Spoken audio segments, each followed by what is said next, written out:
returning to Hartlepool. Instead, medics would like to see more community-based health services closer to people's homes, with major treatment being given at regional centres.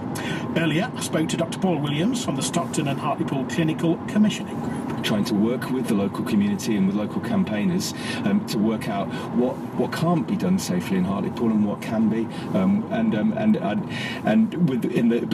it's got to be about health services rather than just hospital services. What do you think the priority should be? I think older people is the absolute key. We want to avoid wherever possible an older person, especially someone with dementia, especially someone who's getting towards the end of their life, being whisked off to a hospital, and we want to be able to provide brilliant community-based services for them. Well, last night, the group Fighting for Hartlepool Hospital met the local clinical commissioning group to raise concerns about what it calls the constant removal of services from Hartlepool to North Tees Hospital in Stockton. Hartlepool lost its A&E in 2011 after staffing issues made it clinically unsafe, and since then patients needing critical care have been treated at North Tees. North Tees and Hartlepool NHS Trust has said that A&E will not be returning, but it is working with the council to come up with a plan to bring some hospital services back to the town. Gemma Reid is from Fighting for Hartlepool Hospital. Gemma, good morning to you. Good morning. So what was said at last night's meeting? We discussed our various points with it was Dr Posmick, who was leader of the CCG. We just obviously raised our concerns of the residents of Hartlepool and the surrounding areas of how far we need to travel for hospital services. It was assured to us that, the reasons why A&E closed, we understand the reasons why. However,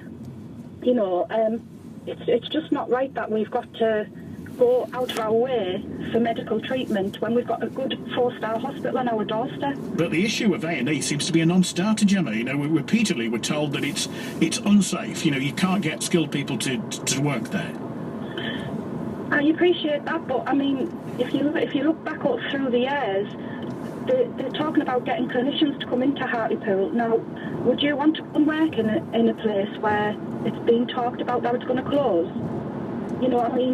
If it's been earmarked for closure for so many years and then advertising top posts, they're not wanting to come into the town because of those reasons. So you think it's just unreasonable to go to Scotland, to Stockton, or in some cases James Cook? Me personally, I do. Even though the treatment there might be better? It may well turn out better, but, when we've got a good hospital on our doorstep, that's more or less standing empty, and they're stripping it day by day, something needs to be in place for the people of Hartlepool and East Dereham and the surrounding areas. So you're meeting with the Stockton and Hartlepool Clinical Commissioning Group later then. So what will you be saying to them, Gemma? Well, we met with, obviously, like I say, we met with representatives from there last night, we did have positive outcomes, and some of the things that we discussed is positive, but, we won't stop until we have, the services that we want back for us in Hartlepool. You're also asking for data on ambulance response times in Hartlepool. Now, clearly, with the closure of A&E, that those figures could be quite interesting.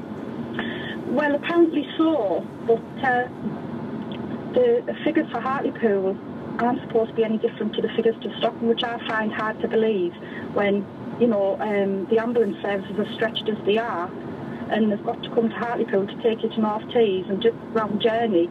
And if they're not in the area, and obviously ambulance times are going to increase. In 2015, though, we're talking about a 25-minute journey, aren't we, from Hartlepool to Stockton? At least. Is that unreasonable, given that, we keep hearing that services are being centralised? I don't think it's unreasonable, because what if you don't drive and you've got to rely on buses? You're talking about a 2-hour round journey to rely on buses to get there. Is that acceptable, to go and get health care?